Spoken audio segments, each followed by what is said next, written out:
오늘은 일본 전국시대의 영웅 도쿠가와 이에야스의 어린 시절과 그 부모에 대한 이야기를 한번 해볼까 합니다. 세상엔 많고 많은 인연이 있지만 부모 자식 간의 인연만큼 귀하고 절실한 인연은 없지 않을까 싶은데요. 부모는 내가 선택할 수 없는 만큼 절대적으로 선한 인연이라고 단정 지을 수는 없겠지요. 때로는 양친이 아니면 어느 한쪽 부모가 악연 중에 악연이 될 수도 있다고 생각합니다. 이에야스는 부모와의 인연이 과연 어땠을까요? 오늘 저는 그 이야기를 하기 위해 이에야스의 어린 시절로 돌아가 보려 합니다. 이에야스의 아명은 다케지요. 아버지는 마츠다이라 가문의 히로타다였었지요.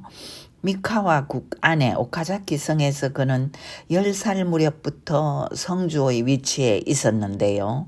아버지 기요야스가 죽고 나서 불가피하게 후계자가 되긴 했지만 충성스런 가신들에게 둘러싸여 겨우겨우 성주로서의 명맥을 이어가고 있을 뿐 백성이나 신하들에게 신망을 얻을 수는 없었지요.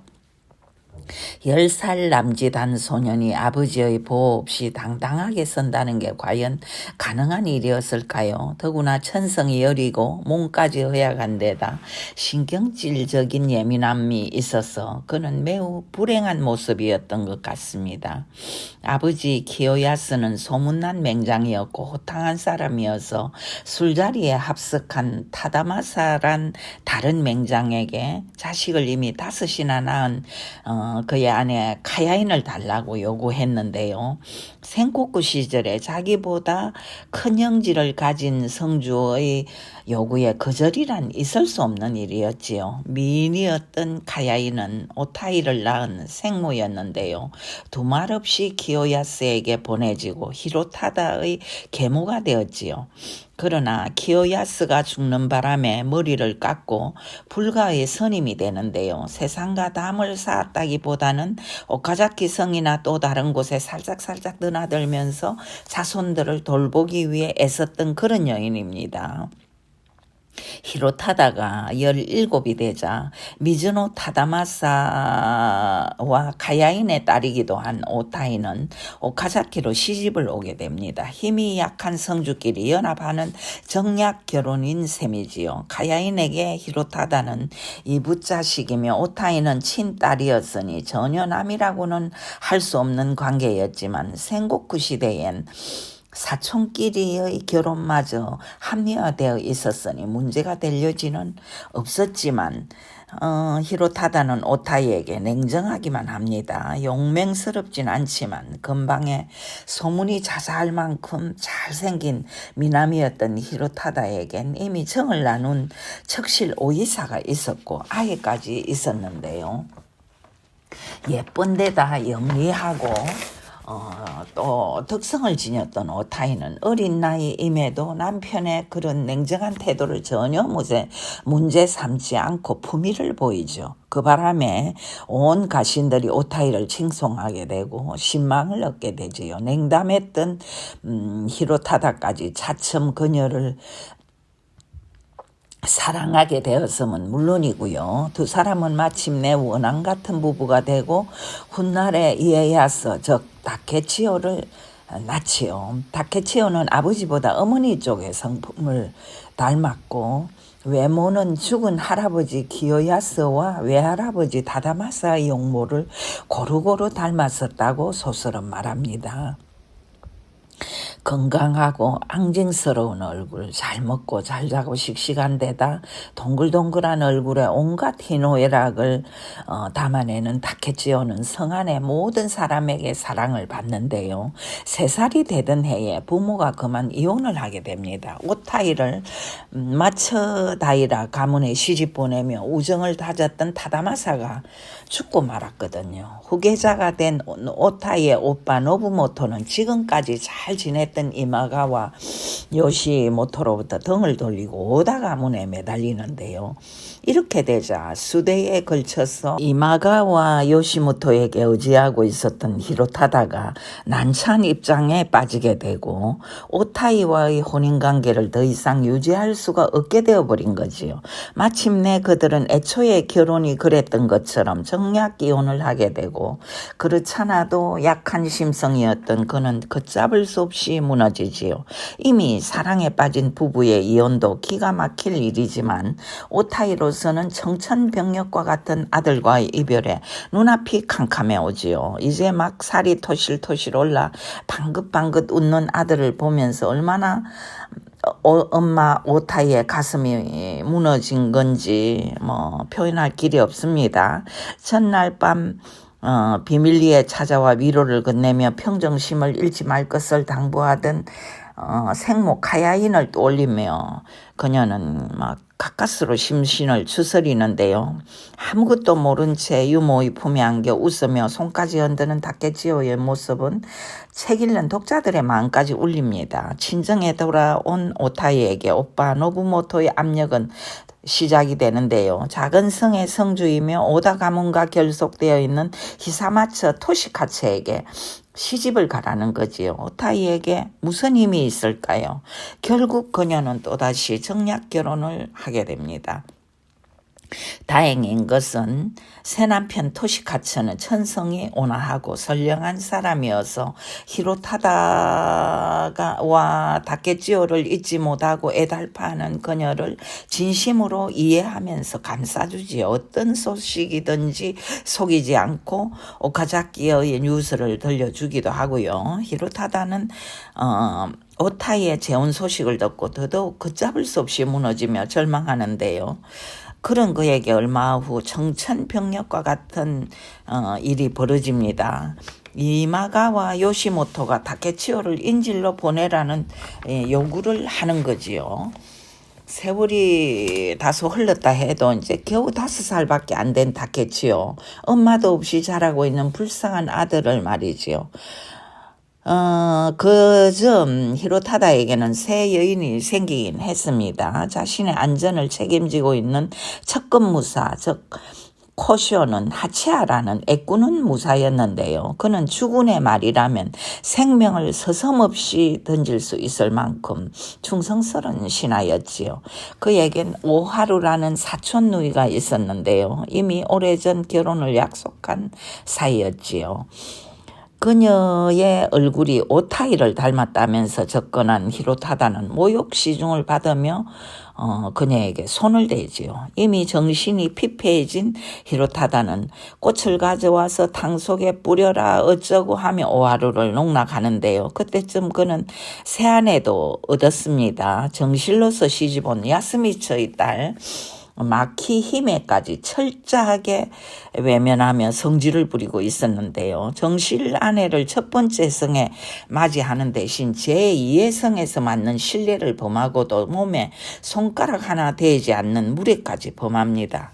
그렇다고 오하루를 사랑했을까요? 그는 오하루를 농락했을 뿐 전혀 사랑하지 않습니다. 아기까지 뵌 오하루를 서슴없이 버리고 태어난 아기는 가신들에 의해 누구인지도 모를 사람에게 보내집니다.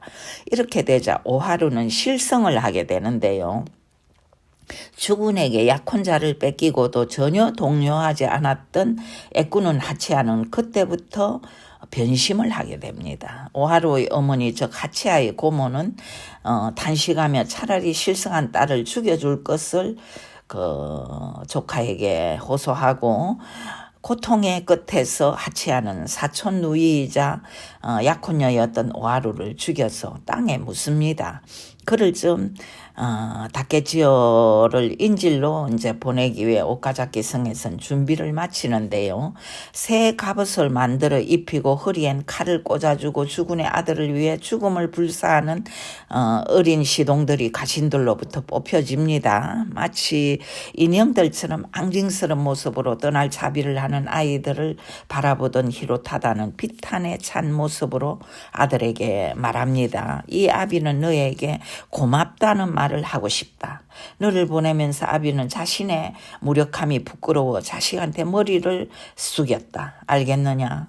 다케치요. 이것만은 내가 성장했을 때 반드시 기억하길 바란다. 히로타다는 아들에게 고개를 깊이 숙이고 나서 전신을 떨며 오열하는데요. 타고난 천성이 밝았던 다케치요는 그러나 어떤 경우에도 기가 죽는 일이 없었죠. 허약했지만 불쌍한 아버지를 향해 다녀오겠습니다를 외친 후 넓은 방으로 가서 가신들과 마지막 인사를 나누는데요. 이제 겨우 5살의 그 다케치요는 의자에 어젓하게 앉아 통통하게 살찐 손으로 허리의 단도를 살짝 만지더니 히히힛 하고 일동을 향해 쌩긋 웃죠.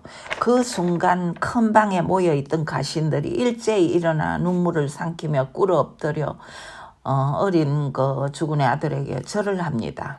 그만큼 어린 다케치요의 존재감은 막강했는데요. 절망 가운데서도 가신들은 죽은 애 아들 뒤에서 그 반짝이는 불가사의한 어떤 빛을 보았다고 두고두고 얘기합니다. 어린 종자가 7명, 어른이 21명, 30명쯤 되는 인원이 떠나가는데요. 일정 장소에서 이마가와 쪽에서 마중 나오기로 했던 약속은 그러나 목적지에 도착하기 전 엉뚱한 방향으로 흘러갑니다. 이마가와가 아닌 오다 가문으로 납치가 되는 거지요. 소설에서는 나미타로가 다케치요를 보호하고 막강한 영향력을 행사했다고도 나오지만 사실상 그 인지를 오다 쪽으로 보내는데 전력 투구한 세력은 히로타다의 세아내 마키히메의 가족들이라고 하지요. 그들은 자신의 딸이며 여동생인 마키히메가 히로타다에게 모욕을 당해서 그랬다고 하지만 이런 오다 가문에게 매달리고 싶은 욕구, 즉 이해관계가 맞아떨어진 거겠지요. 그러면 나미따로라는 인물은 왜 거기에 개입이 되어 있는 걸까요? 원래 그는 호족 집안의 자손으로 제사를 모시는 제관이기도 했는데요. 무예 실력도 상당했고 근방의 낭인 무사들은 물론 크고 작은 성주들에게 영향력을 행사할 수 있는 실력을 갖춘 인물이었죠. 그에겐 여동생이 있었지만 오타이의 오빠 노부모토에게 유린을 당해 미쳐서 죽었고 오타이의 또 다른 오빠인 노부치카에게 은혜를 입은 그런 과거사가 있었는데요. 재간의 눈으로 봤을 때 어린 다케치요가 비범한 인물이 될 것을 예측하고 어떻게 했으든지 도우지 않았을까 저는 그런 생각을 해봅니다. 또 그는 오타이와 그 남편 토시카츠와도 잘 아는 사이여서 시시때때로 도움을 주는데요. 오아리 오다 가문에 보내진 다케치요는 그 후 어머니가 나미따로를 통해 보낸 새우시며 음식이며 도움을 계속 받으며 성장합니다. 심지어 선임이 된 외할머니 카야인을 통해 셰샤이라는 고성까지 소개받아 공부까지 하는 은혜를 입지요. 그리고 이제 노부히데의 그 후계자인 키포시 훗날의 노부나가와도 운명적인 만남을 갖지요. 우선 불행해 보이는 일이 오히려 덕이 되고 우선 이익이 되는 것 같아도 나중에 해가 되는 운명의 불가사의함을 새삼 느끼게 되는 장면들은 읽는 독자로 하여금 참으로 많은 생각을 하게 하는데요.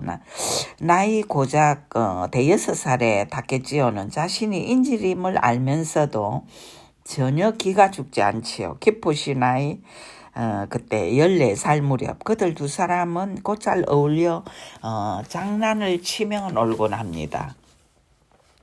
앙증스러운 외모에 용감무상한 태도, 범상치 않은 눈빛의 다케치요에게 호기심을 가진 그 키포시는 참외를 가져다 주며 호의를 베풀기도 하는데요. 몽땅 받아서 자신의 그 시동들에게 먼저 나눠주고 그중 제일 큰 것은 자기 입에 넣어서 우적우적 깨물어 먹는 모습에 놀라며 웃습니다. 선수는 선수를 알아본다고 하지요. 늘 기행을 일삼는 바람에 오아리의 미치광이로 불릴 만큼 난폭한 이 청소년은 어린 그 다케치요가